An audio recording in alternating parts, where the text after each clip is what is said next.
नमो अरिहन्ताणं नमो सिद्धाणं नमो आयिरीयाणं नमो वज्झायाणं नमो लोये सवसाहूढं मोक्षमार्गस्य नेतारं भेत्तारं कर्मभूभृतां ज्ञातारं विश्वतत्त्वानां वन्दे तद्गुणलब्धये। 1008 श्री मूलनायक नेमिनाथ भगवान की, द्वासांग जिनवाणी माता की जय। आचार्य श्रेष्ठ आचार्य गुरुवर श्री 108 उमा स्वामी जी महाराज की जय। आचार्य श्रेष्ठ आचार्य गुरुवर श्री 108 विद्यासागर जी महाराज की जय। आचार्य श्रेष्ठ आचार्य गुरुवर श्री 108 समय सागर जी महाराज की जय। तीर चक्रवर्ती जगत पूज्य निर्यापक श्रमण मुनि पुंगव श्री सुधा सागर जी महाराज की जय। समस्त मुनि संघ की जय। सुबह हम सभी ने तीसरे अध्याय में अधोलोक का वर्णन पूरा किया था और मध्यलोक का वर्णन प्रारंभ किया था।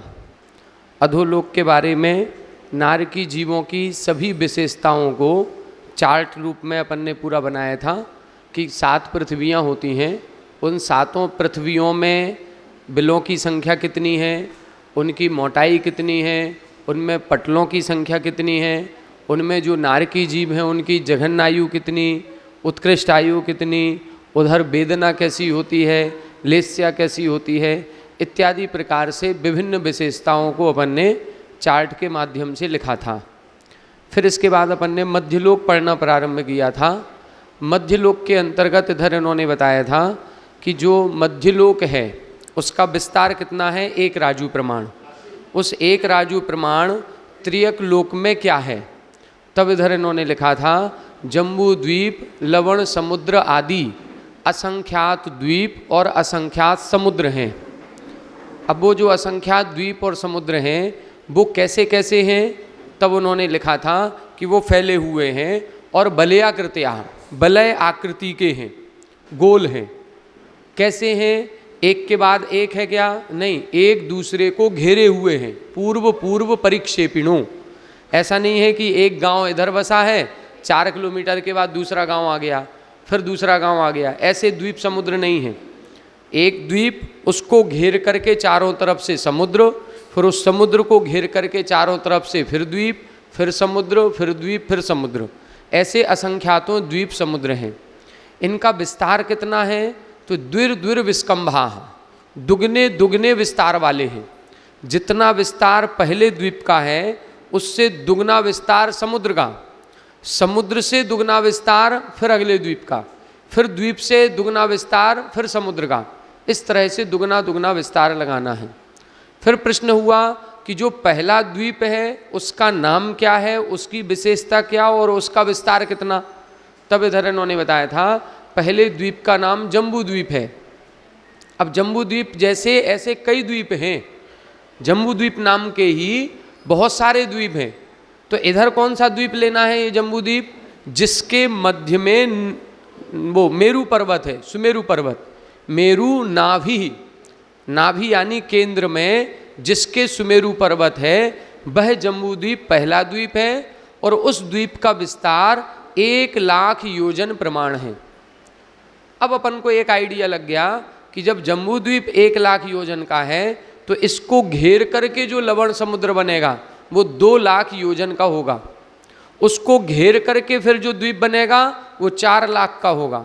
उसको घेर करके जो समुद्र बनेगा वो 8,00,000 योजन प्रमाण होगा। उसको घेर करके जो द्वीप बनेगा वो 16,00,000 योजन प्रमाण होगा। इस प्रकार से अपन को दुगना दुगना करना है। इसमें अपन ने एक 2.5 द्वीप की संरचना पढ़ी थी। 2.5 द्वीप कैसे बन जाता है, पहले द्वीप को छोड़ दें, दूसरे द्वीप को छोड़ें, जो तीसरे नंबर का द्वीप है उस द्वीप का नाम है पुष्करवर द्वीप। उस पुष्करवर द्वीप के बिल्कुल बीचों बीच एक पर्वत आता है जिसका नाम है मानुसोत्तर पर्वत। उस मानसोत्तर पर्वत के कारण इस द्वीप के 2 भाग हो जाते हैं, पर्वत के इस तरफ और पर्वत के उस तरफ। वो जो पर्वत है उस पर्वत के कारण से कोई भी मनुष्य इस तरफ से उस तरफ नहीं जा पाता। वो एक सीमा है, बाउंड्री वॉल है जिसको हम कहें कि एक नियंत्रण रेखा हो गई कि बस इसके बाद फिर मनुष्य नहीं पाए जाते, तो वो आधा द्वीप हो गया। तो आधा द्वीप हो गया पुष्करवर द्वीप का, इसीलिए उसको बोलते पुष्करार्ध।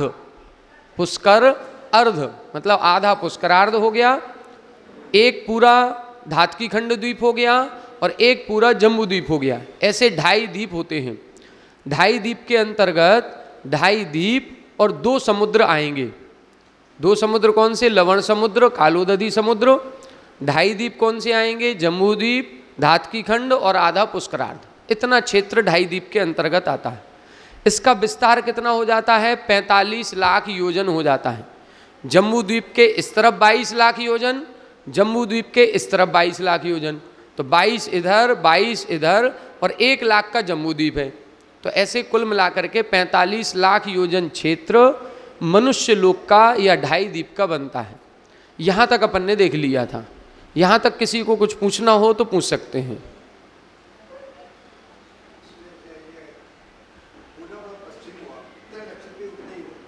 हाँ, सेम गोल आकृति है ना। जब गोल आकृति है तो पूरब पश्चिम से जितना विस्तार होगा उत्तर दक्षिण में भी उतना ही होगा, वो तो सेम निकलेगा। राउंड है, सर्कल में सेम होगा। चलो देखें,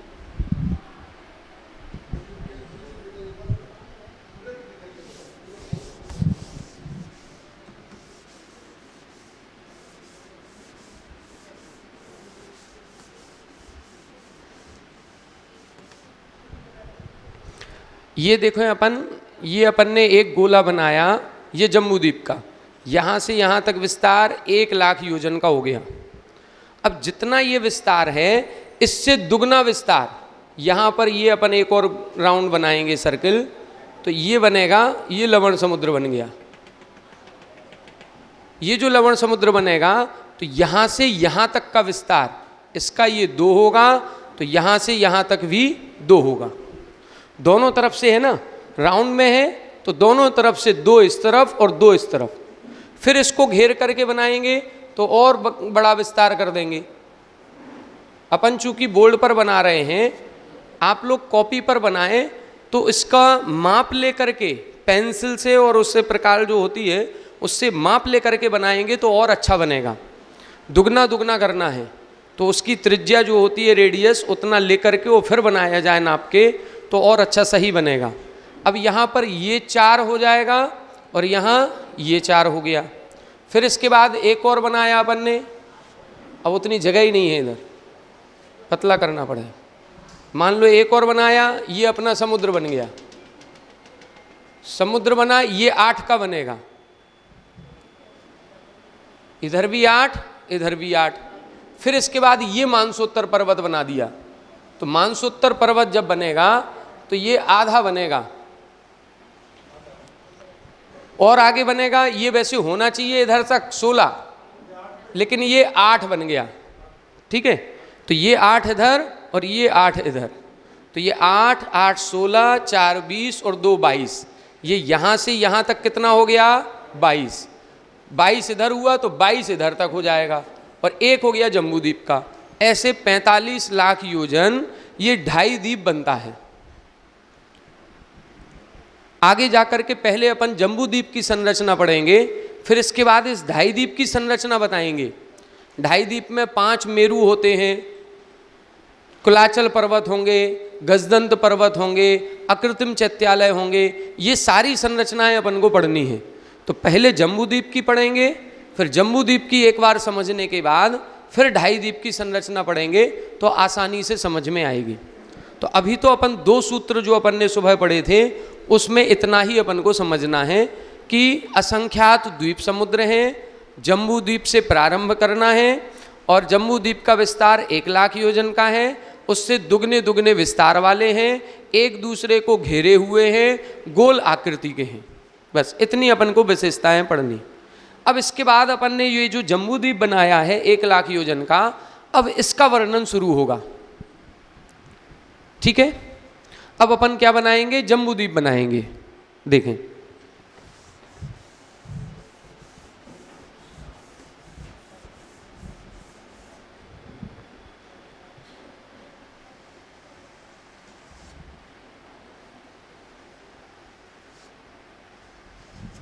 ये मान लो अपना 1,00,000 योजन प्रमाण जम्बूद्वीप बन गया। अब इस जम्बूद्वीप में क्या है वो अपन को देखना है। अगला सूत्र देखें, सूत्र नंबर 10। भरत हेमवत हरि विदेह रम्यक हैरण्यवतैरावत वर्षाः क्षेत्राणि भरत हेमवत हरि विदेह रम्यक हैरण्यवतैरावत वर्षाः क्षेत्राणि। यहाँ बता रहे हैं, यहाँ क्षेत्र बनेंगे। कितने क्षेत्र बनेंगे? 7 क्षेत्र बनेंगे। वर्ष शब्द सभी में जोड़ेंगे, भरत वर्ष, हेमवत वर्ष, हरि वर्ष, विदेह वर्ष, रम्यक वर्ष, हैरण्यवत वर्ष और ऐरावत वर्ष। ये क्षेत्र हैं, क्षेत्रों के नाम। अपन लोग कहाँ रहते हैं? भरत क्षेत्र में। अब प्रश्न होता है कि भरत क्षेत्र कहाँ बनाए हम? इतना बड़ा है, भरत क्षेत्र का स्थान कहाँ होगा? ऐरावत क्षेत्र का कहाँ होगा? विदेह क्षेत्र का कहाँ होगा? तो इसको बनाने के लिए अगला सूत्र लिखा। अभी तो इस सूत्र में नाम बताए हैं कि 7 क्षेत्र होते हैं, लेकिन भरत क्षेत्र यहाँ बनाए, विदेह क्षेत्र यहाँ बनाए, ऐरावत क्षेत्र यहाँ बनाए, कहाँ कौन सा क्षेत्र बनेगा इसके लिए अगले सूत्र में इन्होंने तरीका बताया। अगला सूत्र पढ़ें, तद्विभाजिनः पूर्वापरायता हिम्बन महाहिम्बन निषद नील रुक्मी शिखरिणो वर्षधर पर्वताः तद्विभाजिनः पूर्वापरायता हिम्बन महाहिम्बन निषद नील रुक्मी शिखरिणो वर्षधर पर्वताः।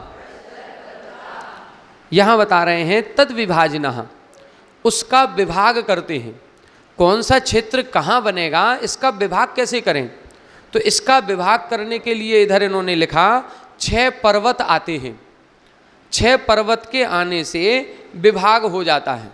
जैसे अपन ने देखा पुष्करवर द्वीप था, पुष्करवर द्वीप के बीचों बीच एक पर्वत आ गया, मानसोत्तर पर्वत। तो उस पुष्करवर द्वीप के 2 भाग हो गए, पर्वत के इस तरफ और पर्वत के इस तरफ। इसी तरह से इधर 7 क्षेत्र बनेंगे।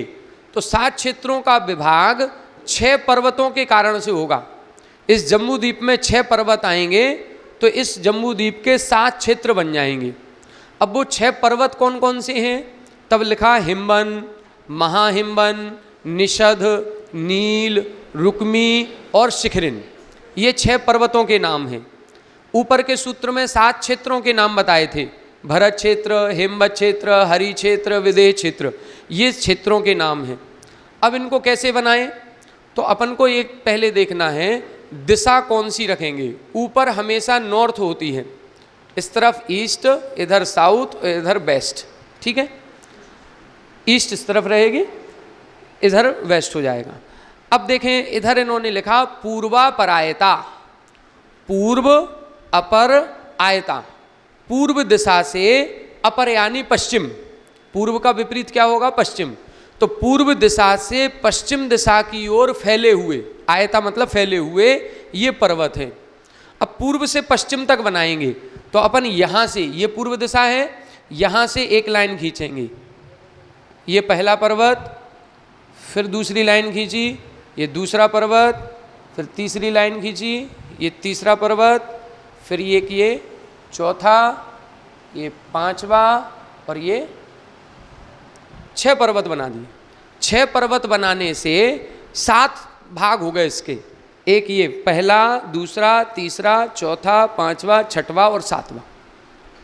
तो ये जो 7 पार्ट बने हैं, इन 7 पार्ट को हम क्षेत्र कहते हैं। और ये जो 6 लाइन खींची हैं, ये लाइन है हमारी पर्वत। अब इनका नाम लिखेंगे। पहला कौन सा है? ये लाइन कौन सी है? हिम्बन। तो ये हिम्बन पर्वत। फिर ये महाहिम्बन, फिर निषद, फिर नील, रुक्मी और शिखरिन। ये पर्वतों के नाम हो गए। क्षेत्रों के नाम क्या बनेंगे? ये क्षेत्र है, इधर भरत क्षेत्र, फिर हेमवत, फिर हरि, फिर विदेह, फिर रम्यक, फिर हैरण्यवत और फिर ऐरावत। इस तरह से ये 7 क्षेत्र बनेंगे। अब अपन लोग जानते हैं कि इस जम्बू द्वीप के हम सभी कहाँ रहते हैं? भरत क्षेत्र में। हम सभी कहाँ हैं? ये है भरत क्षेत्र। मतलब हम इतने से छोटे पार्ट में रह रहे हैं, इसके बाद उत्तर दिशा में इतना विस्तार और है। जो विदेह क्षेत्र है हमसे उत्तर दिशा में मिलेगा, ये दक्षिण दिशा हो गई, ऊपर उत्तर दिशा। ऐरावत क्षेत्र उत्तर दिशा में है, भरत क्षेत्र दक्षिण दिशा में है। विदेह क्षेत्र कहाँ है? बिल्कुल बीचों बीच, ये विदेह क्षेत्र है। तो ऐसे ये 7 क्षेत्र बनते हैं। इन क्षेत्रों के नाम याद करने हैं, इन पर्वतों के नाम याद करने। सूत्र समझ में आ गया? 2 सूत्र अपन ने देख लिए, भरत, हेमवत, हरि, विदेह, रम्यक, हैरण्यवतैरावत, वर्षाः क्षेत्राणि। ये भरत, हेमवत आदि क्षेत्र हो गए। इनका विभाग कैसे किया? तद विभाजनः। इन क्षेत्रों का विभाग कौन करता है? पूर्व अपर आयता, पूर्व दिशा से पश्चिम दिशा तक फैले हुए हिम्बन, महाहिम्बन, निषद, नील, रुक्मी और शिखरिन, इन वर्षधर, वर्षधर का मतलब होता है पर्वत, इन पर्वतों के कारण से होता है। क्लियर हुआ इधर तक? अब इसके बाद अगले सूत्र में इन पर्वतों की विशेषताएं बताएंगे। ये विशेषताएं क्या हैं? हेमार्जुन तपनीय बैडूर्य रजत हेम मयाः। हेमार्जुन तपनीय बैडूर्य रजत हेम मयाः। यहाँ ये बता रहे हैं कि ये जो पर्वत हैं ये क्रम से हेम, अर्जुन, तपनीय। हेम का मतलब होता है स्वर्ण, हेम का मतलब क्या है? स्वर्ण। अर्जुन, अर्जुन का मतलब होता है चांदी। फिर तपनीय, तपा हुआ सोना। फिर बैडूर्य, बैडूर्य मणि होती है, नीलमणि। फिर रजत यानी चांदी, और फिर हेम यानी स्वर्ण। ये जो पर्वत हैं ये इनके रंग हैं, वर्ण हैं। हिम्मन पर्वत कैसा है? स्वर्ण के समान है। महाहिम्मन चांदी के समान है। फिर बैडूर्य, तपनीय, तपनी यानी तपे हुए सोने के समान। फिर बैडूर्य नीलमणि के समान। फिर अर्जुन चांदी के समान, और फिर ऊपर सोने के समान। इस तरह से ये पर्वत है।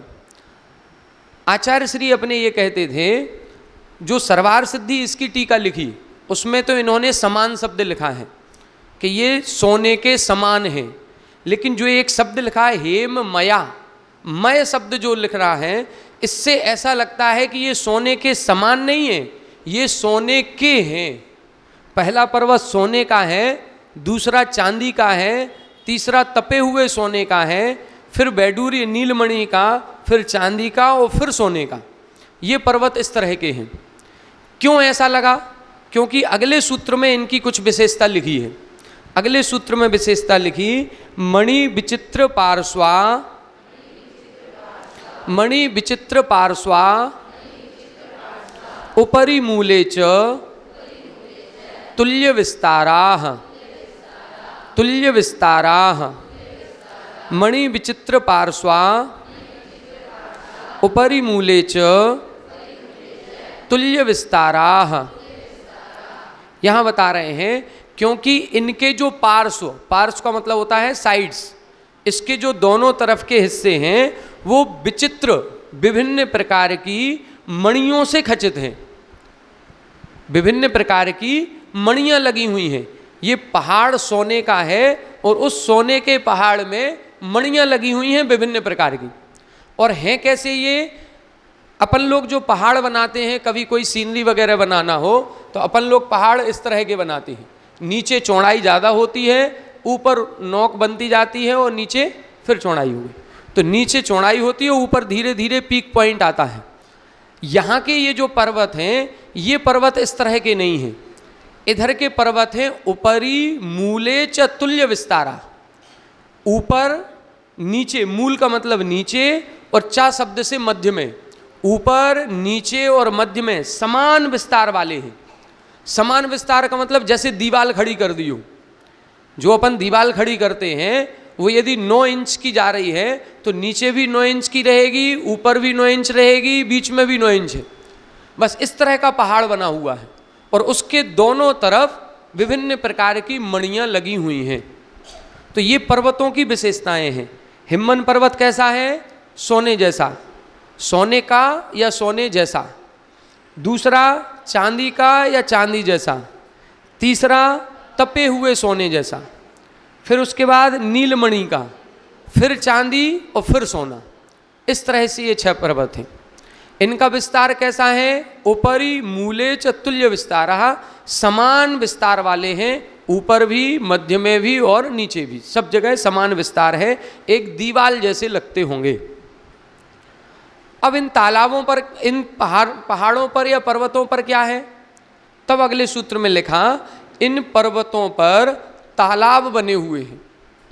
ये पर्वत छोटे नहीं है, ऐसी दीवाल खड़ी कर दी हो, दीवाल नहीं है कि 9 इंच की है, ये बहुत चौड़ाई में है। कितनी चौड़ाई होगी? जितना ये क्षेत्र का विस्तार है, इससे दुगना विस्तार इन पर्वतों का है। यदि अभी अपन ने ये लाइन खींची है, जब इसका सही मैप बनेगा, पूरा पढ़ लें, उसके बाद आपको सही मैप बनाना है। जब सही मैप बनेगा, यदि ये दूरी हम 1 इंच की ले रहे हैं, ये दूरी 1 इंच की होगी, तो ये लाइन 2 इंच की होनी चाहिए, दुगनी होगी। यदि ये 2 इंच की है तो ये दूरी 4 इंच की होगी, ये 4 इंच होगी तो फिर ये 8 इंच का बनेगा। मतलब पहाड़ चौड़ाई है उसकी।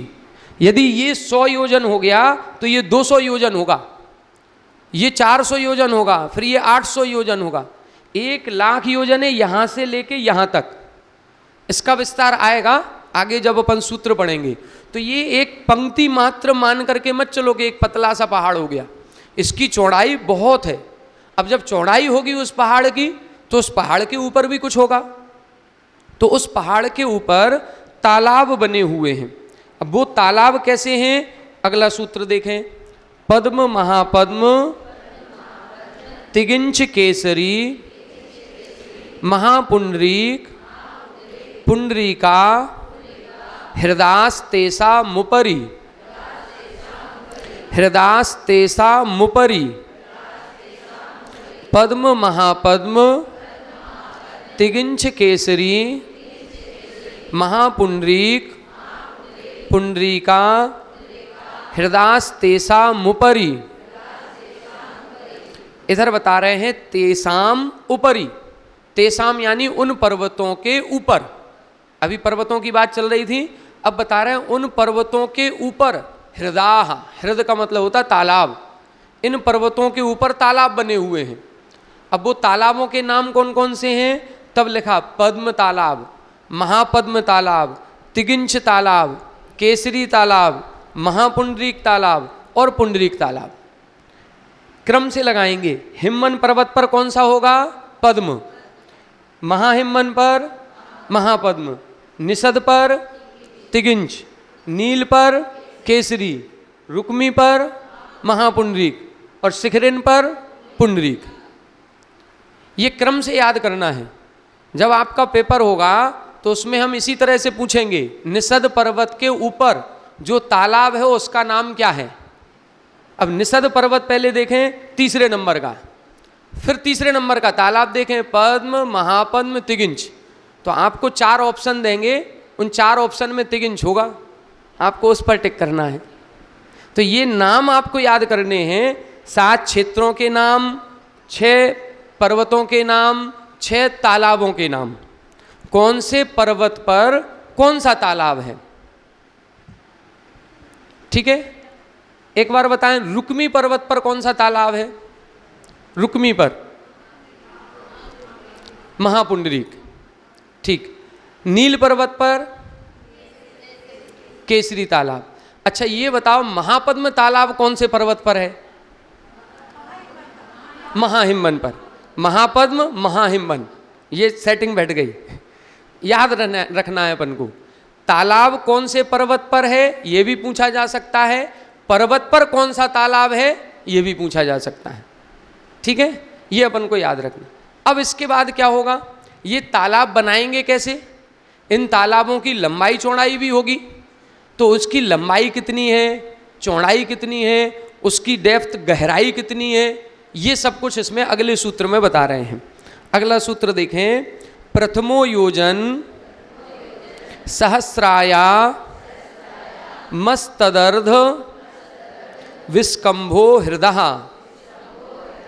प्रथमो योजन सहस्राया मस्तदर्ध विस्कंभो हृदः। प्रथमो योजन सहस्राया मस्तदर्ध विस्कंभो हृदः।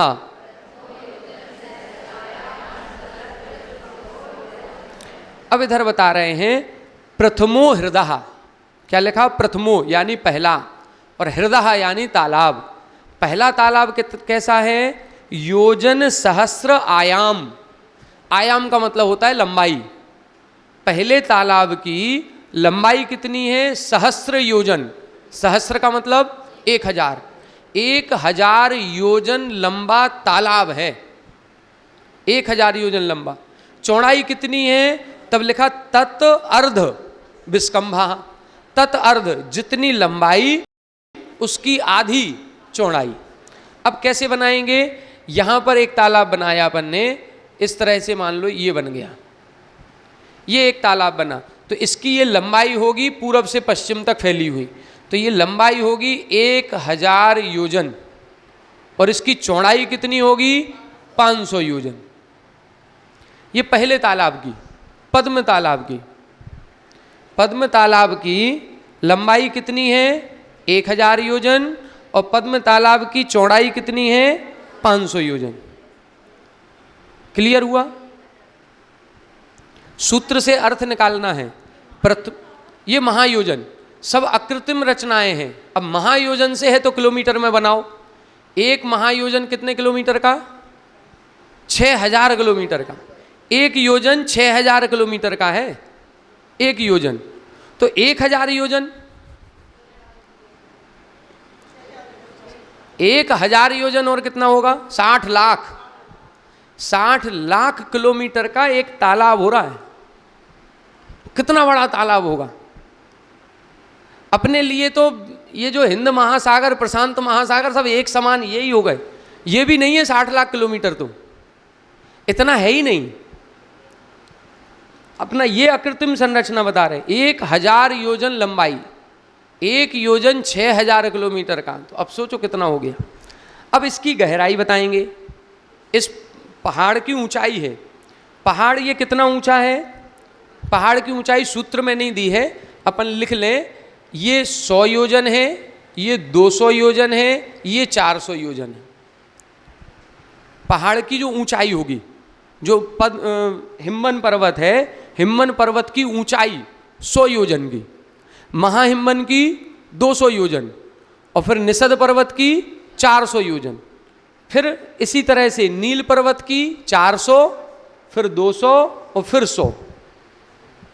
ये 400, फिर ये 200, फिर ये 100। ये इसकी ऊंचाई है। क्लियर हुआ यहां तक? अब घर पर जाकर के मेहनत करनी है। अभी तो आप रफ में चित्र बनाइए इसका, फिर घर पर जाकर के इसको फेयर करके बनाइए। एक बार नहीं 5 बार बनाइए, बार बार नाम लिखिए, कौन सा पर्वत है, कौन सा क्षेत्र है, कौन सा तालाब है, लंबाई कितनी, चौड़ाई कितनी, गहराई कितनी, ये सब कुछ बनाना होगा। यहां तक हो गया। अब अगला सूत्र देखें। सूत्र से अर्थ समझ में आ गया। प्रथमो योजन सहस्राया मस्तदर्द विस्कंभो हृदः। प्रथमो हृदः यानी पहला तालाब, योजन सहस्र आयाम, आयाम का मतलब लंबाई, सहस्र योजन आयाम है, 1000 योजन लंबाई है, तत् अर्ध उसकी आधी यानी 500 योजन विस्कंभ चौड़ाई है। अब इसकी गहराई बताएंगे अगले सूत्र में। 10 योजनावगाह, 10 योजनावगाह। अवगाह, अवगाह का मतलब होता है गहराई। ये जो तालाब है ये नीचे गहरा भी होगा। कितना गहरा है? 10 योजन। तो इसकी गहराई कितनी होगी? 10। 10 योजन गहरा, 500 योजन चौड़ा और 1000 योजन लंबा। ये कौन सा तालाब हुआ? पहला, पद्म तालाब। आगे देखें, अब इस तालाब में क्या है? तो तालाबों में पानी होगा, पानी होगा तो वहाँ कुछ ना कुछ कमल होंगे, फूल होंगे, हरी वनस्पति होगी। तो वहाँ पर अब कमल की बात कर रहे हैं। तन मध्य योजनम पुष्करम, तन मध्य योजनम पुष्करम। उस तालाब के मध्य में बिल्कुल बीचों बीच योजनम पुष्करम, एक पुष्कर, पुष्कर का मतलब होता है कमल, एक कमल है। कितना बड़ा है? योजनम, 1 योजन का कमल है। वो कमल कितना होगा? यहाँ पर बीच में एक कमल बनेगा, ये कमल 1 योजन का होगा। 1 योजन मतलब 6000 किलोमीटर का। 6000 किलोमीटर एक कमल बन रहा है, इतना लंबा। ये कमल काय का है? ये कमल पृथ्वी का एक है। ये वैसा नहीं है जैसे वनस्पति का एक का अपना होता है। ये पृथ्वी का एक का कमल बना हुआ है, एक संरचना बनी हुई है अकृत्रिम। उस कमल के बीच में महल बना हुआ है। उस कमल की जो बीच की कर्णिका होगी उसमें महल बना होता है, और उन महलों में देवियां निवास करती हैं। उन महलों में देवियां निवास करेंगी। तो ये जो तालाब हुआ, तालाब में कमल है, कमल में महल है, महल में देवियां हैं। ऐसा एक कमल नहीं है, ये एक मुख्य कमल की बात चल रही है। इसके और परिवार कमल भी सैकड़ों हजारों और भी होते हैं, उनकी चर्चा अपन बाद में कभी करेंगे। अभी अपन को मुख्य कमल की चर्चा करनी है। अब देखें, ये तो हो गया पहला। इसके आगे के तालाब कैसे बनाएं? आगे के तालाब की लंबाई कितनी होगी, चौड़ाई कितनी होगी, गहराई कितनी होगी, कमल कितना होगा? इसके लिए एक सूत्र लिखा, उसमें बता दिया तद्विगुण द्विगुणा हृदाः पुष्कराणि च, हृदाः पुष्कराणि च तद्विगुण द्विगुणा हृदाः पुष्कराणि च। अब बता रहे हैं इससे ऊपर के जो तालाब बनाने हैं वो इससे दुगने दुगने विस्तार के हैं। तद्विगुण द्विगुण विस्तारा। अब इससे दुगना दुगना विस्तार करें। किसका? हृदय यानी तालाब का भी, और पुष्कराणि च यानी पुष्कर कमल का भी। यदि ये 1000 की लंबाई का है तो यहाँ जो तालाब बनेगा वो कितना होगा? 2000 की लंबाई। फिर यहाँ जो होगा वो 4000 की लंबाई का। फिर यहाँ जो होगा वो 8000 की लंबाई का। अरे दुगना दुगना करना है ना, दुगना दुगना करना है। इसके लिए आगे सूत्र बताएंगे। आगे एक सूत्र लिखेंगे, उत्तरा दक्षिण तुल्या। उत्तर की चीजें दक्षिण के समान हैं। आगे आएगा सूत्र, तब उसमें क्लियर करेंगे। अभी अपन को यहाँ तक बनाना है। तो यहाँ 1000 लंबाई, अब इसके ऊपर बनाएंगे, थोड़ा सा बड़ा कर देंगे इसको, ये 2000 लंबाई हो जाएगी। जब 2000 लंबाई होगी तो चौड़ाई कितनी होगी? 1000 की। इसकी गहराई कितनी होगी? 20 योजन की। और इसमें कमल बनेगा वो कितना होगा? 2 योजन का। फिर इसके ऊपर चलें तो इसके ऊपर जो तालाब बनेगा वो कितना होगा? 4000 योजन का। ये 4000 का तालाब, 2000 इसकी चौड़ाई, गहराई कितनी? 40 योजन की, और 4 योजन का कमल। फिर इसके बाद सूत्र आएगा उत्तरा दक्षिण तुल्या। उत्तर में जो है वो दक्षिण के समान है। तो यहां जैसे 4000 का बना तो इस पर भी ये 4000 का बनेगा, ये 4000 का, फिर इधर ये फिर 2000 का, फिर इधर फिर ये 1000 का। तो सेम संरचना बनेगी, जैसी यहां वैसी यहां। अब इसको अपन को देखना है, तिगिंछ तालाब की लंबाई कितनी, बताएं। तिगिंछ तालाब की लंबाई कितनी है? हाँ, पहले देखो पद्म, महापद्म, तिगिंछ तीसरे नंबर पर आ गया। तो तीसरे नंबर पर आया तो अब 1000, 2000, 4000 ऐसे निकालना पड़ेगा। तिगिंछ तालाब की लंबाई पूछी जाए तो 4000। केसरी तालाब की गहराई कितनी है? केसरी तालाब की गहराई,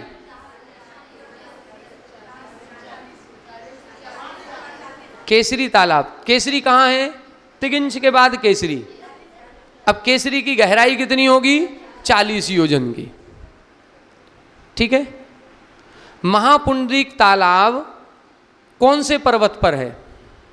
महापुंडरीक कौन से पर्वत पर है? रुक्मी पर्वत पर। रुक्मी पर्वत पर कौन सा तालाब है? महापुंडरीक। पुंडरीक तालाब की लंबाई कितनी है? पुंडरीक की 1000 योजन। बस इसी तरह से पूछना है, इसी तरह से तैयारी भी करनी है। थोड़ा सा अपन को दिमाग लगाना, नाम याद कर लें, केवल अपन को रटना नहीं है, केवल नाम याद कर लीजिए।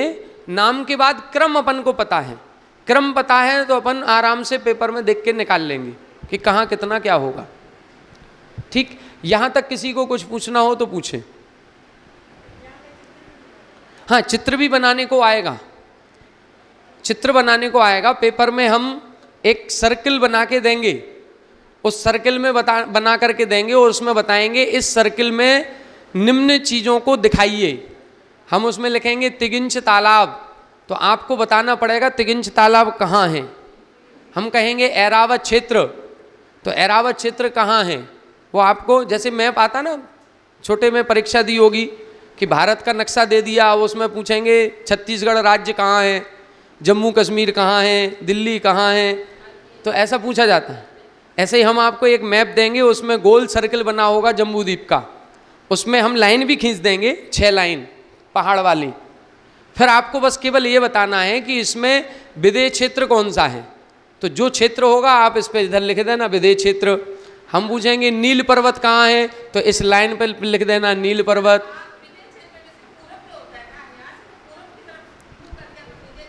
पूरब नहीं, उत्तर की तरफ नहीं। अपन देखो ना, अपन लोग कहाँ हैं? यहाँ दक्षिण में। विदेश क्षेत्र कहाँ है? ऊपर। विदेश क्षेत्र कहाँ है? ऊपर की तरफ, उत्तर की तरफ। अभी अपने लिए यहीं पर ऊपर उत्तर की तरफ। क्लियर हुआ ये? यहां तक कुछ पूछना है क्या? 6 पर्वत कैसे बनाएंगे, 7 क्षेत्र कैसे निकलेंगे, 6 तालाब कैसे बनेंगे, उन तालाबों की लंबाई, चौड़ाई, उनकी गहराई और कमल, ये अपन को देखना है। अब इसके बाद थोड़ा सा और गहरा होगा। और क्या होगा? हमने बताया इस तालाब में कमल है और उस कमल में महल है और उस महल में देवी रहती हैं। तो वो देवियों के नाम क्या हैं? अब नाम देखें। तन्निवासिन्यो, तन्निवासिन्यो देव्यः श्रीहिरी, श्रीहिरी धृतिकीर्ति, धृतिकीर्ति बुद्धिलक्ष्म्यः, बुद्धिलक्ष्म्यः पल्योपमस्थितयः, पल्योपमस्थितयः ससामानिक परिसत्काः, ससामानिक परिसत्काः तन्निवासिन्यो देव्यः श्रीहिरी, धृति कीर्ति बुद्धि लक्ष्म्यः पल्योपमस्थितयः ससामानिक परिसत्काः तन्निवासिन्यो देव्यः श्री हिरी धृति कीर्ति बुद्धि लक्ष्म्यः पल्योपमस्थितयः ससामानिक परिसत्काः।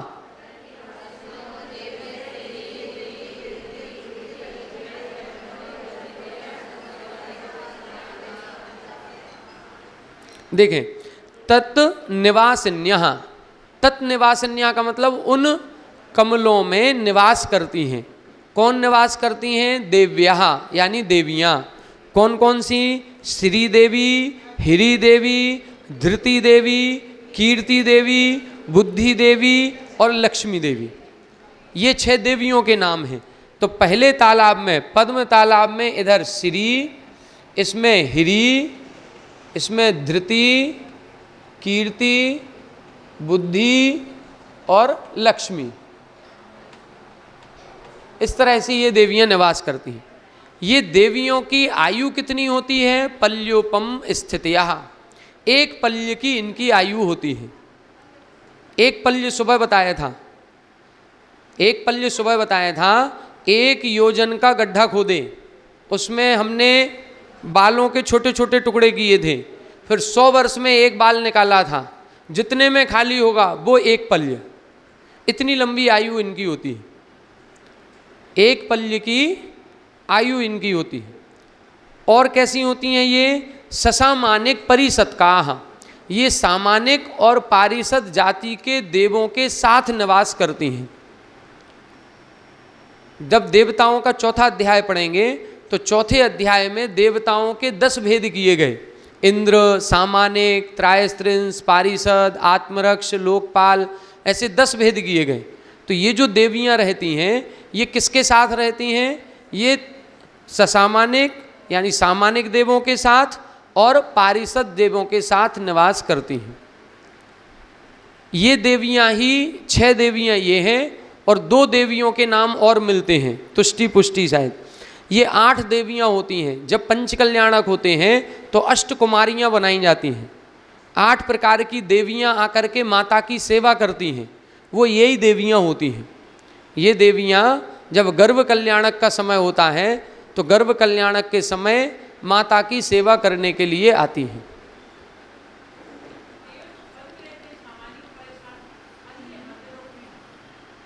नहीं, ये रहती हैं, इनकी उत्पत्ति नहीं होती, इनकी उत्पत्ति यहाँ नहीं है, समझें।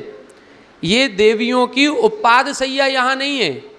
ये देवियाँ व्यंतर जाति की देवियाँ हैं और व्यंतर जाति के देव देवी जहाँ उनकी उत्पत्ति होती है वो तो वहीं होगी, खरभाग में और पंख भाग में। लेकिन ये विक्रिया से यहाँ आकर के रहने लग जाती हैं। इनकी उत्पत्ति नहीं है। किसी भी देव या देवी की उत्पत्ति मध्यलोक में नहीं होती, किसी की भी उत्पत्ति नहीं है, लेकिन मध्यलोक में आकर के रह सकते हैं। तो ये इनका एक नियोग है कि वो जो श्री देवी हैं वो आकर के यहाँ रहेंगी, हिरी नाम की देवी यहाँ रहेगी। तो ये व्यंतर जाति की देवियाँ होती हैं। ये भी पढ़ने को मिलता है कि ये जो प्रारंभ की इधर की 3 देवियाँ हैं, ये देवियाँ सौधर्म इंद्र की आज्ञाकारिणी होती हैं। इन पर आज्ञा चलती है सौधर्म इंद्र की। और ऊपर की जो 3 देवियाँ हैं उन पर ईशान इंद्र की आज्ञा चलती है, वो ईशान इंद्र की आज्ञा का पालन करती हैं। कई लोग ये कहते हैं कि ये देवियाँ कुंवारी होती हैं। कुमारी नहीं होती, कोई भी देवी कुमारी नहीं है। कोई ना कोई उसका भर्ता देव होगा ही होगा। बिना देव के कोई देवी नहीं होती। बिना देवी के देव तो हो सकता है, ऐसे देव हो सकते हैं जिनकी कोई देवी नहीं। जैसे ऊपर के 9 अनुदेश 5 अनुत्तर, उधर देवियां नहीं होती। लेकिन कोई देवी अकेली हो, उसका देव ना हो, ऐसा संभव ही नहीं है। कुमारी का मतलब ब्रह्मचारिणी नहीं है। कुमारी का मतलब ये युवा रहती हैं। जैसे असुर कुमार, नाग कुमार, देवताओं के साथ भी कुमार शब्द लगाया जाता है। तो कुमार का मतलब उधर ये है कि इनको जैसे युवा लोग होते हैं ना, जो यूथ है, उसके यूथ के अंदर गंभीरता नहीं होती, चंचलता ज़्यादा होती है, रिस्की काम करने में मज़ा आता है। जो थोड़ा सा, जिसकी मैरिज हो जाती है वो थोड़ा सा गंभीर हो जाता है, उसको थोड़ा सा चिंता हो जाती है घर की, परिवार की, सबकी, वो फिर उतना कौतूहल नहीं करता, ये बस कौतूहल ज़्यादा करते हैं। ये देवियाँ भी उस तरह के नेचर वाली हैं। कुमारी का मतलब ब्रह्मचारिणी नहीं, कुमारी का मतलब जैसे एक कन्या होती है, एक मैरिज होने के बाद उसमें जिम्मेदारी आती है, मैरिज नहीं हुई तो एक सामान्य कन्या है, वो कहीं भी घूमने चली जाए, बहू बन जाएगी तो ऐसे नहीं जाएगी, तो थोड़ा सा एक अंतर पड़ता है, वही अंतर इधर है। ये कुंवारी नहीं है, किसी ना किसी देव की ही है, किसी ना किसी एक देव की कम से कम 32 देवियाँ होती हैं। नियोग ही है कि किसी ना किसी देव के आधार अधिकार में ही ये उत्पन्न होंगी।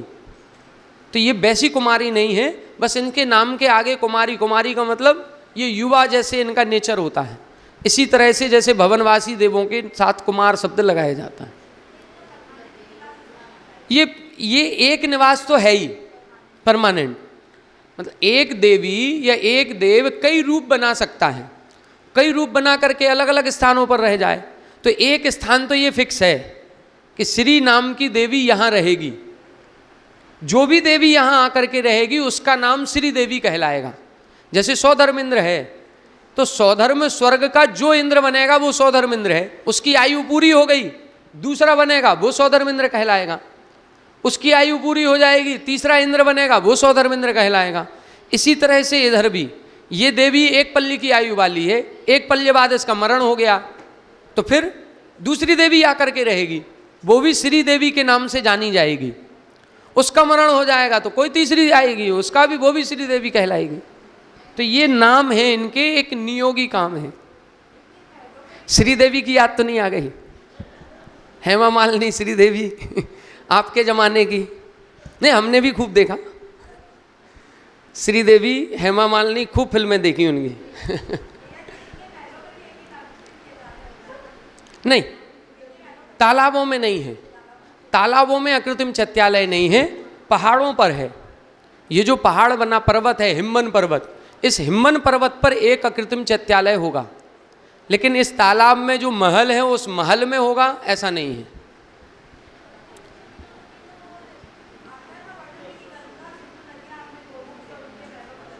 वो आएगा अभी, वो अगले आगे वर्णन आएगा अभी, वो अलग है। यहां तक क्लियर हुआ? कौन सी 32 देवियां? 32 देवियां क्या, ये 6 यहां हो गई, अब ढाई दीप में लगाएंगे तो 30 हो जाएंगी। अब 32 अलग से होती हो तो पता नहीं। अच्छा, एक देव की 32 होती हैं, हाँ, वो बाकी उनके विमानों में रहेंगी। एक देव के कम से कम 32 तो होंगी ही होंगी, ये पक्का है, कम से कम की बात है ये। बाकी सौधर्म में इंद्र के बारे में कहा जाता है कि एक इंद्र अपने पूरे जीवन काल में 40 नील सची इंद्राणियों का भोग करता है। 40 नील वो ऐसे हो जाती हैं कि सौधर्म में इंद्र की जो आयु है वो 2 सागर की होती है, और जो इंद्राणी है उसकी आयु 5 पल्ले की होती है। अब 5 पल्ले बाद वो एक मर जाएगी, दूसरी आएगी, वो मर जाएगी, तीसरी आएगी, तो ऐसे 40 नील प्रमाण सची इंद्राणी उसकी हो जाती है।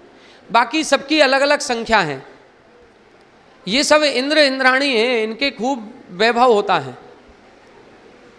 कम से कम 32 का तो नियम है। जीवकांड जी में पढ़ा था ना अपन ने, जीवकांड जी में भी ये वर्णन आ गया। क्या ये व्यंतर जाति की है? गलत लिखा होगा, ब्रह्मचारी नहीं रहती, कोई भी देवी ब्रह्मचारी नहीं है।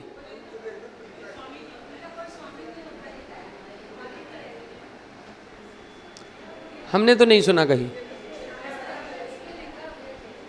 कोई ना कोई स्वामी होगा, बिना स्त्री जो है वो किसी ना किसी के अधिकार में ही रहेगी, किसी ना किसी के अधीनस्थ है,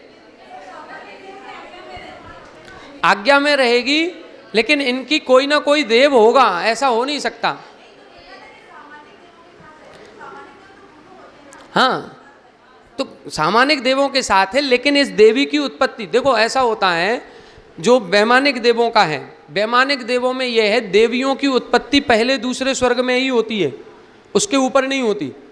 जिसकी देवी वो नियोगिनी है उस देवों के संकेत मिल जाते हैं, घंटियां बजेंगी, झालर बजेगी, झंकार आएगी, पायल की आवाज़, कुछ ना कुछ आएगा, हमारी देवी का जन्म हो गया, वो देव आएगा लेकर के जाएगा।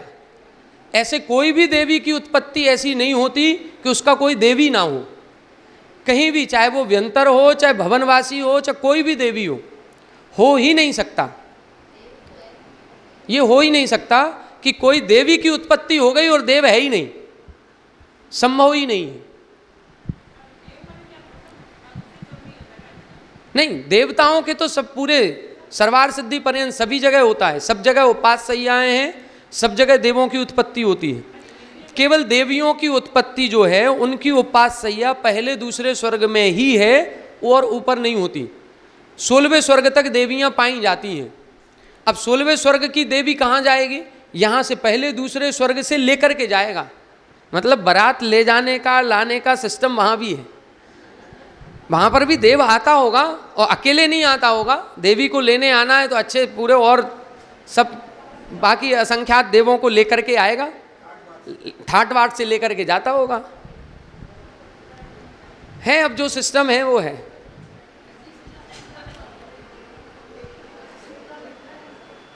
क्या अब किस अपेक्षा से लिखा देखना पड़ेगा, पूछना पड़ेगा।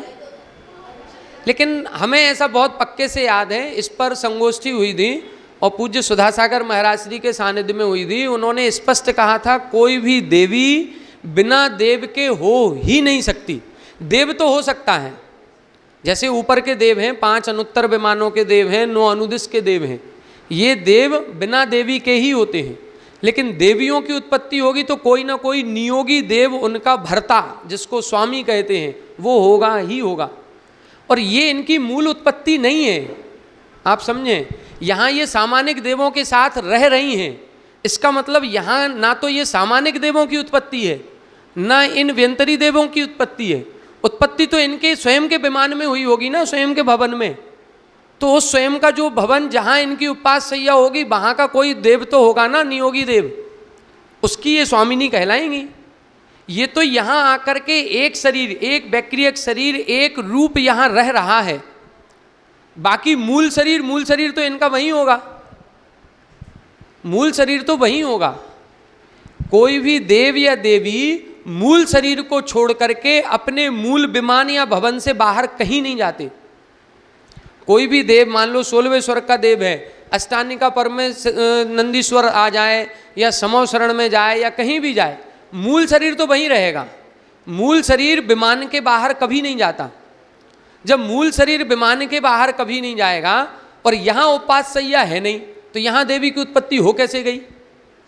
और यदि यहाँ देवी है, इसका मतलब मूल शरीर इसके भवन में है, मूल शरीर वहाँ है तो वहाँ उसका कोई ना कोई स्वामी भी होगा। ये तो अपने गुरु के साथ आ गई। एक मान लो लड़की है, उसकी शादी हो गई, शादी होने के बाद क्या वो अपने पिता के साथ घूमने नहीं जा सकती?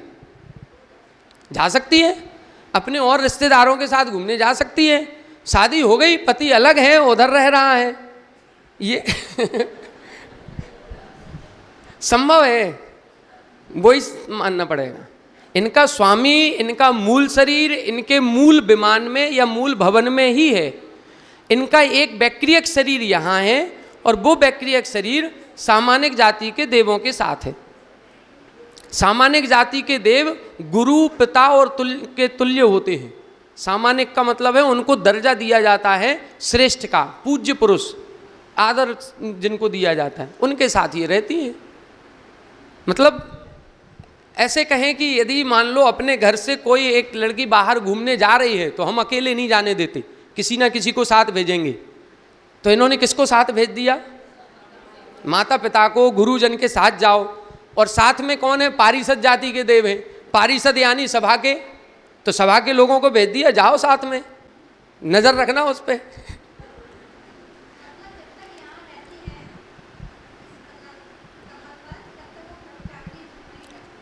देखो आप समझें, एक देवी है, उसने अलग रूप बनाया है, लेकिन वो अलग रूप खंड खंड नहीं है, आत्मा जुड़ी हुई है। विक्रिया से जब शरीर बनाया जाता है तो आत्मा दो टुकड़े नहीं हो गई, आत्मा जुड़ी हुई है। एक देव यहाँ से मान लो एक शरीर हमने वहाँ बैठाल दिया, एक वहाँ बैठाल दिया, तो हमारी आत्मा के प्रदेश वहाँ तक भी फैले हैं और वहाँ तक भी फैले हैं। अब यदि ये आत्मा के प्रदेश कोई पाप करेंगे तो वो उसको भी दोष लग रहा है, इसको भी दोष लग रहा है, वो कोई पाप करेगा तो इसको भी दोष लग रहा है। अब यदि मूल शरीर ब्रह्म अब्रह्म का सेवन करेगा तो हम इसको ब्रह्मचारिणी कैसे कह दें?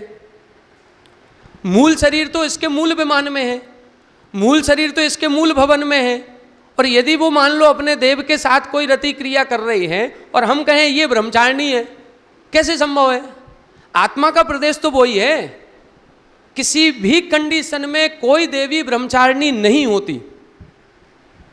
इस नियम को वो किताबों में चला आ रहा है, कहाँ से छाप दिया ये अलग बात है, लेकिन आप वास्तविकता को समझें, कहीं भी कोई भी देवी ब्रह्मचारिणी हो ही नहीं सकती।